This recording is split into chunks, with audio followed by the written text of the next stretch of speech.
Bom, pessoal, vamos continuar, né, com a definição do problema.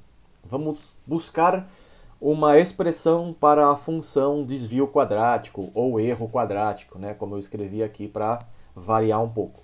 Bom, como era o problema mesmo, eu tenho esse sistema de equações aqui, né, que a gente sabe que não tem solução.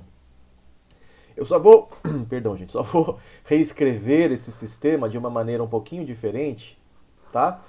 Para que do lado direito do sinal de igual nas equações apareça sempre zero, né? Então aqui o a igual a menos meio, eu estou escrevendo a mais meio igual a zero, tá?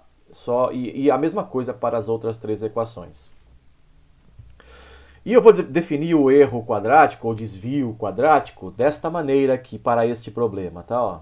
Então, desvio quadrático é uma função de a, b e c e é definido como cada um dos termos aqui elevado ao quadrado. Né? Então, a mais meio elevado ao quadrado, a mais b menos 4,5 ao quadrado e as outras duas aqui a mesma coisa. Qual é a ideia, né, dessa expressão? Bom, se as equações fossem satisfeitas exatamente, né, ou seja, se o a fosse igual a menos meio, se o a mais b fosse igual a 4,5 e etc., o desvio quadrático seria zero, né? Porque aí todos os termos aqui seriam zero e você teria um desvio quadrático zero. E aí, esse seria o mínimo. Veja que eu chamo isso de desvio quadrático, né? Porque é uma soma de quadrados. Todo mundo concorda com isso? E quando a gente faz uma soma de quadrados e os números são todos reais, né? O desvio quadrático é sempre positivo, né? Se você soma vários números positivos, essa soma é positiva sempre, né? Quando a gente tem números reais, né? O quadrado de números reais, certo?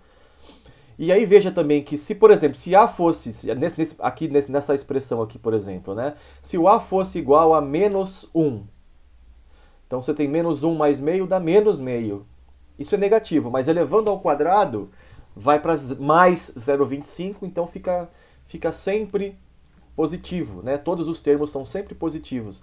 Mesmo quando o valor dentro dos parênteses é negativo, você eleva ao quadrado fica positivo. Então, realmente o desvio quadrático é sempre um número positivo. Então, assim, um número positivo tem um mínimo, teoricamente, né? No mínimo possível é zero, né? Certo? Se o número é positivo, você consegue chegar no máximo ali perto de zero. O mínimo é o zero. No entanto, né, a gente sabe que não tem solução. Se existisse uma combinação, certos valores de A, B e C, que eu estou chamando aqui de A-til, B-til, C-til, se houvesse uma combinação que satisfizesse esse sistema de forma exata, a gente alcançaria o mínimo de zero. Né?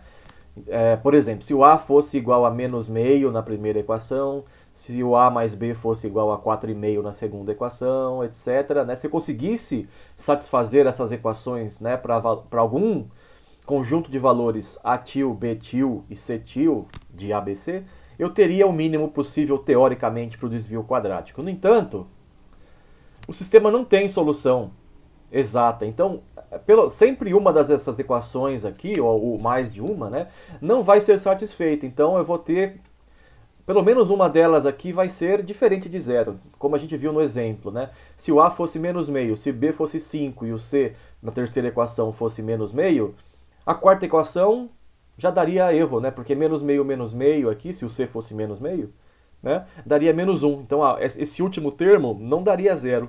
Então, né, a gente conclui que o desvio quadrático é sempre positivo, diferente de zero, e o mínimo não é zero. O mínimo é alguma coisa que não é zero. Bom, esse aqui eu acabei de falar, né? Se o A é igual a menos meio, B igual a 5 e o C igual a menos meio, os três primeiros termos a gente consegue zerar. Né? A igual a menos meio, isso aqui vai para zero, né? Iria para zero.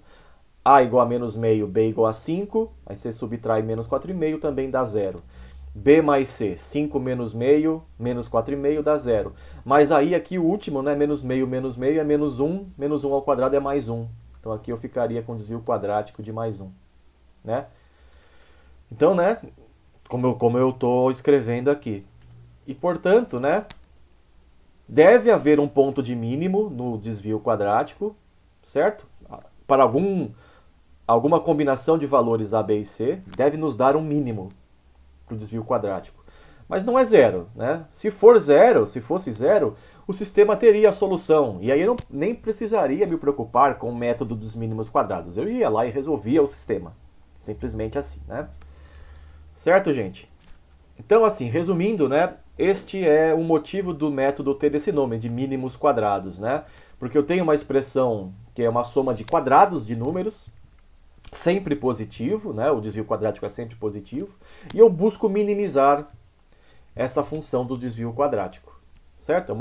Minimizar uma função que é uma soma de quadrados, portanto, método dos mínimos quadrados. Tá bom, pessoal? Então, no próximo vídeo eu vou finalmente resolver este problema aqui, a gente vai discutir um pouquinho mais de detalhes da solução, certo? Até mais, tchau!